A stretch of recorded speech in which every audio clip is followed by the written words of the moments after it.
Hello student. हम पिछली video में आपको माइक्रोमीटर के जो 10 प्रकार बता चुके हैं। जो प्रकार बचे हैं आज हम इस वीडियो में आपको क्लियर करने वाले हैं। तो आज हम बताएंगे माइक्रोमीटर के प्रकार क्या हैं। जो भी टोटल है आज ही हम इस वीडियो में क्लियर कर देंगे। तो 10 माइक्रोमीटर के प्रकार आपके और बच रहे हैं, तो आज हम इस वीडियो में उसको क्लियर करेंगे। इससे पहले हम माइक्रोमीटर के बारे में उसकी थ्योरी बता चुके हैं और 10 प्रकार बता चुके हैं। जो बाकी है वो आज हम क्लियर करेंगे। चलिए शुरू करते हैं आज की वीडियो और देखते हैं आज की वीडियो में 10 प्रकार आपके कौन कौन से हैं। चलिए शुरू करते हैं। ट्यूब माइक्रोमीटर, देखिए आपका ट्यूब माइक्रोमीटर कैसा होता है। ट्यूब माइक्रोमीटर, ये है आपका ट्यूब माइक्रोमीटर। देखिए ट्यूब माइक्रोमीटर आपका ऐसा होता है। देखिए इसका जो फ्रेम है वो फ्रेम आपका फोर्ज स्टील से बनाया जाता है। आपका जो ट्यूब माइक्रोमीटर है इसका फ्रेम फोर्ज स्टील से बनाया जाता है। इसका यूज कहाँ होता है, देखिए पाइप की मोटाई मापने के लिए और ट्यूब की दीवार की मोटाई मापने के लिए हम इसका इस्तेमाल करते हैं। कहां पर करते हैं? पाइप की मोटाई और ट्यूब की दीवार मापने के लिए हम इसका इस्तेमाल करते हैं। इसका देखिए आप देख रहे हैं, आप एनविल स्पंडल के साथ 90 डिग्री कौन बना रहा है ना। तो ये क्वेश्चन आता है इसमें, एनविल स्पंडल के साथ कितने डिग्री कौन बनाता है? 90 डिग्री का। इसकी भी जो एक्यूरेसी है, जो इसकी लिस्ट काउंट होती है वो सेम यही है। देखो 0.01 mm और 0.001 इंच। तो अधिकतर जितने माइक्रोमीटर है सभी की आपकी लिस्ट काउंट जो होगी वो यही रहती है अधिकतर। तो बस इसमें इतना ही है। वो पूछ लेगा बताइए ट्यूब माइक्रोमीटर का इस्तेमाल कहाँ पर होता है। आंसर रहेगा पाइप की मोटाई मापने के लिए और ट्यूब की दीवार की मोटाई मापने के लिए हम इसका इस्तेमाल करते हैं। इसका फ्रेम फोर्ज स्टील के द्वारा बनाया जाता है। यही आपका ट्यूब माइक्रोमीटर। चलिए आप चलते हैं आगे। देखिए ये है आपका बॉल माइक्रोमीटर। तो बॉल माइक्रोमीटर आपका ऐसा होता है, देखिए वो दिख रहा है आपका। देखिए कोई भी माइक्रोमीटर है उसको हम एनवार स्टील से बनाते हैं। ठीक है, इसकी रीडिंग भी वही सेम है, 0.01 mm और 0.001 इंच। ये इसकी लिस्ट काउंट सेम। इसका यूज देख लीजिए, यूज कहाँ होता है इसका। गोला मापने के लिए हम इसका यूज करते हैं जहां संपर्क केंद्र में आता है। जहां संपर्क केंद्र में आता है, कोई जैसे कि गोला है तो संपर्क कहाँ होगा इसका? यहाँ पर होगा बिल्कुल बीचों बीच। तो जहां संपर्क केंद्र में आएगा वहां से ही हम इसका डाया ले सकते हैं कि ये हमारा गोला कितने साइज का है। तो गोला मापने के लिए हम इसका इस्तेमाल करते हैं। इसके एनविल और स्पंडल पर अर्धगोलाकार बॉल लगी रहती है। इसके एनविल और स्पंडल पर दोनों पर ही अर्धगोलाकार बॉल लगी रहती है। बस इसका क्वेश्चन क्या बनता है इसमें कि बॉल माइक्रोमीटर का इस्तेमाल कहाँ होता है। तो गोला मापने के लिए हम इसका इस्तेमाल करते हैं जहां संपर्क केंद्र में आता है वहां से इसको इसके द्वारा हम चेक करते हैं। इसके दोनों एनविल और स्पंडल दोनों अर्धगोलाकार होते हैं। अर्धगोलाकार उसमें बॉल लगी रहती है या अर्धगोलाकार होते हैं, बात एक ही है। तो ये आपका बॉल माइक्रोमीटर। चलिए आगे देखते हैं। ये है आपका सीट माइक्रोमीटर। देखिए सीट माइक्रोमीटर आपका ऐसा होता है। ये आपका सीट माइक्रोमीटर, इसको हम रोलिंग मिल माइक्रोमीटर भी कहते हैं। क्या कहते हैं इसको? रोलिंग मिल माइक्रोमीटर भी हम कहते हैं। इसकी देखिए आप लिस्ट काउंट भी यही रहती है आपकी, 0.01 mm और 0.001 इंच होती है। देखिए सभी को एनवार स्टील का बनाया जाता है। क्यों बनाया जाता है उसमें भी एक क्वेश्चन है कि एनवार स्टील का क्यों बनाया जाता है, उसका आंसर दीजिए। तो आंसर रहेगा विस्तार का कम गुणांक होता है इसलिए हम इसको एनवार स्टील का बनाते हैं। देखिए इसका इस्तेमाल कहाँ होता है? सीट की मोटाई मापने के लिए और अधिक गहराई में माप लेने के लिए हम सीट माइक्रोमीटर का इस्तेमाल करते हैं।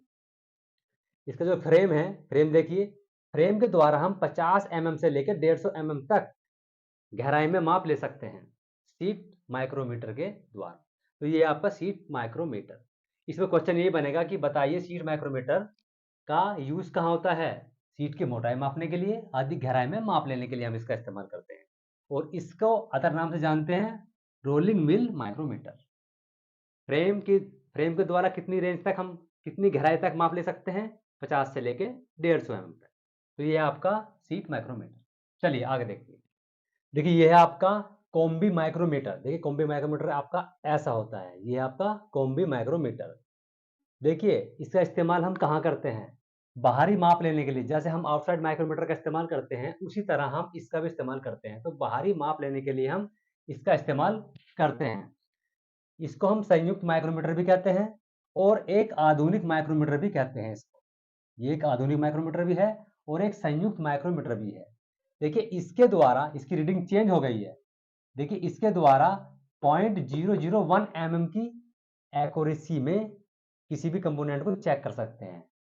mm में हो गया आपका 1 माइक्रोन और इंच में देख लीजिए 0.0001 इंच की एक्यूरेसी में किसी भी कंपोनेंट को चेक कर सकते हैं हम इसके द्वारा। इसमें देखिए आपके दो कॉम्बिनेशन होते हैं। दो कॉम्बिनेशन में एक रहेगा आपका मीट्रिक, एक रहेगा बिल्टिस में। तो एक ही समय में ये आपको दोनों रीडिंग दिखाएगा, मीट्रिक की भी और बिल्टिस की भी। तो ये इसका फायदा है, इसीलिए इसको बोलते हैं संयुक्त माइक्रोमीटर और एक आधुनिक माइक्रोमीटर। तो इसमें क्वेश्चन क्या बनता है कि बताइए कॉम्बी माइक्रोमीटर के द्वारा मीट्रिक और बिल्टिस में माप ले सकते हैं? आंसर रहेगा हाँ। या वो पूछेगा कि बताइए मीट्रिक और बिल्टिस की माप एक साथ किस माइक्रोमीटर के द्वारा ली जा सकती है? आंसर रहेगा कॉम्बी माइक्रोमीटर। एक ही समय में ले रहा है वो, मीट्रिक और बिल्टिस में। तो चलिए चलते हैं आगे और देखते हैं आगे क्या है। इलेक्ट्रॉनिक माइक्रोमीटर, देखिए ये है आपका इलेक्ट्रॉनिक माइक्रोमीटर।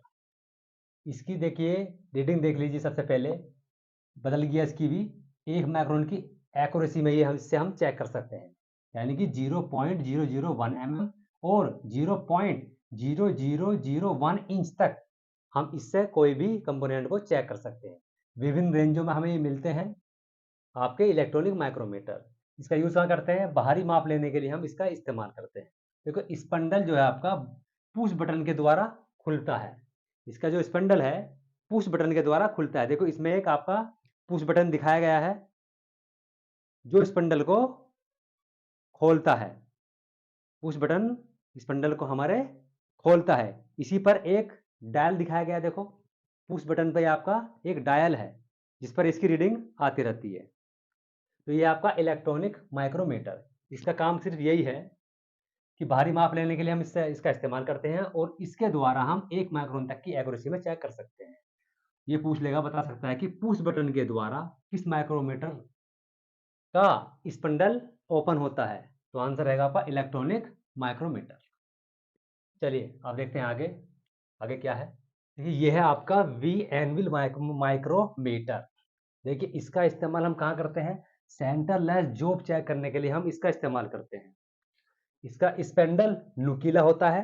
देखिए आपको दिख रहा है इसका स्पेंडल आपका नुकीला है और जो आपका फ्रेम है, देखिए फ्रेम आपका वी आकार का इस तरह दिखाया गया ना। तो फ्रेम इसका वी आकार का होता है, स्पेंडल नुकीला होता है। तो इसके द्वारा भी हम 0.01 mm में और 0.001 इंच में माप लेते हैं।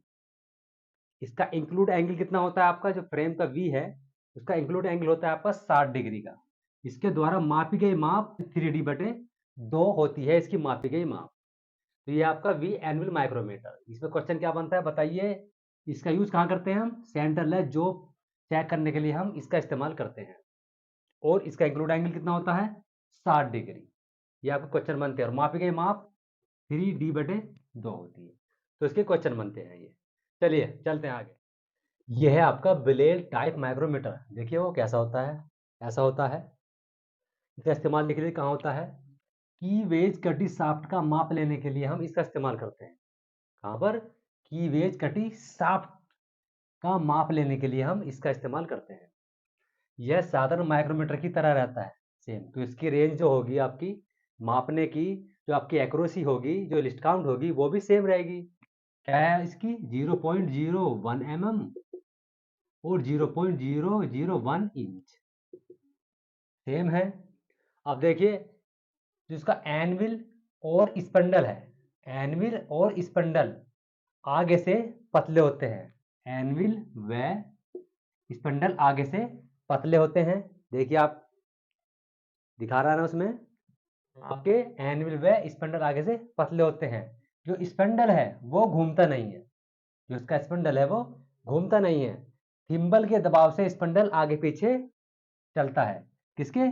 थिम्बल के दबाव से स्पंडल आगे पीछे चलता है, तो वो घूमता नहीं है। इसमें ये क्वेश्चन बनता है कि बताइए ब्लेड टाइप माइक्रोमीटर का यूज कहाँ करते हैं हम? तो आंसर रहेगा कीवेज कटी शाफ्ट की माप लेने के लिए इसका इस्तेमाल करते हैं। कीवेज कटी शाफ्ट की माप लेने के लिए हम इसका इस्तेमाल करते हैं। इसमें क्वेश्चन ये बनता है। चलिए देखते हैं आगे। देखिए ये है आपका ऑटोमोबाइल माइक्रोमीटर। ऑटोमोबाइल माइक्रोमीटर आपका ऐसा होता है। देखिए इसकी रीडिंग भी क्या होती है, आपकी जो लिस्ट काउंट है आपकी 0.01 mm और 0.001 इंच में इससे माप लेते हैं। साधारण माइक्रोमीटर की तरह होता है आपका ऑटोमोबाइल माइक्रोमीटर। इसमें अलग क्या है देख लीजिए। इसका जो आपका फ्रेम है वो कुछ फ्रेम इसका बड़ा होता है, आपको दिखाया गया फ्रेम बड़ा होता है, जो 0 से 4 इंच में और 0 से 100 mm में। इससे हम माप ले सकते हैं आपके इस बड़े फ्रेम के द्वारा। अब देखिए इसके 4 सेट होते हैं। जो सेट है इसके एनविल होते हैं इसके साथ, उसमें 4 सेट होते हैं। 0 से 25, 25 से 50, 50 से 75, 75 से 100। ये तो हो गया आपके mm में, जो होते हैं आपके mm में। और इंचों में देख लीजिए 1 इंच, 2 इंच, 3 इंच और 4 इंच में हमें मिलते हैं। इसको हम एडजस्टेबल माइक्रोमीटर भी कहते हैं, क्योंकि इसकी एनविल को हम बदल सकते हैं, तो इसे हम कहते हैं एडजस्टेबल माइक्रोमीटर। इसका साइज देखिए 0 से लेके 600 mm तक। कितना? 0 से लेके 600 mm तक इससे हम माप ले सकते हैं। और इंचों में 0 से 12 इंच। इसे यूज कहाँ करते हैं? बाहरी माप लेने के लिए, यानी कि एक्सटर्नल माप लेने के लिए हम ऑटोमोबाइल माइक्रोमीटर का इस्तेमाल करते हैं। तो ये है आपका ऑटोमोबाइल माइक्रोमीटर। चलिए देखते हैं आगे। देखिए डिस्क माइक्रोमीटर आपका ऐसा होता है। ये है आपका डिस्क माइक्रोमीटर। देखिए पेपर गेज माइक्रोमीटर भी हम इसी को कहते हैं, क्योंकि पतले कागज का की माप लेने के लिए हम इसका इस्तेमाल करते हैं, यानी पतले कागज का माप लेते हैं हम इससे, इसलिए हम इसे बोलते हैं पेपर गेज माइक्रोमीटर। साधारण माइक्रोमीटर की तरह होता है। जैसे साधारण माइक्रोमीटर आपका किसी मेजरमेंट को मापता है, उसी तरह हम इससे भी अपने मेजरमेंट को मापते हैं। इसकी लिस्ट काउंट देख लीजिए, सेम है 0.01 mm और 0.001 इंच। सेम है, जो साधारण माइक्रोमीटर की होती है वही इसकी है। इसके एनविल और स्पंडल के फेस जो है वो गोलाई में होते हैं। आपके डिस्क माइक्रोमीटर के देखिए गोलाई में है, तो एनविल और स्पंडल गोलाई में होते हैं। इसका काम क्या है? बस वो आपसे काम ही पूछ सकता है कि डिस्क माइक्रोमीटर कहाँ यूज होता है। आंसर आएगा पतले कागज की माप लेने के लिए, या काम का माप लेने के लिए हम इसका इस्तेमाल करते हैं। तो पतले कागज का माप लेने के लिए हम डिस्क माइक्रोमीटर का इस्तेमाल करते हैं। तो ये हो गया आपके माइक्रोमीटर। तो माइक्रोमीटर आपके कंप्लीट हो गए हैं। जितने भी माइक्रोमीटर थे हमने सारे पढ़ा दिए हैं। पहले में माइक्रोमीटर, दूसरे में आपके 10 प्रकार, और जो बाकी प्रकार थे वो हमने आपके थर्ड पार्ट में पूरे कर दिए हैं। तो माइक्रोमीटर का जो आपका टॉपिक है ये यहीं पर कंप्लीट होता है। तो मिलते हैं आपको एक नए वीडियो में एक नए टॉपिक के साथ। Thank you.